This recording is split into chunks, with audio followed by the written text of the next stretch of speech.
ஆபிரகாமிய நமக்கு கிடைச்ச சில விளைவுகளை நாம் ஆராய்வோம். நிறைய பின்தங்கிய நிலை ஏற்படுகிறது. அதை நாம் அனுபவிக்கிறோம். சமூகத்தில் நாம் அனுபவிக்கின்ற விளைவுகள் இவை.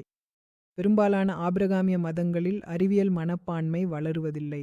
அல்லது சரி, நீங்கள் வாதிடலாம், ஓ, ஆனால் மேற்கத்திய நாகரீகம் கிறிஸ்தவமானது என்று. உண்மையில் அது கிறிஸ்தவமானது அல்ல.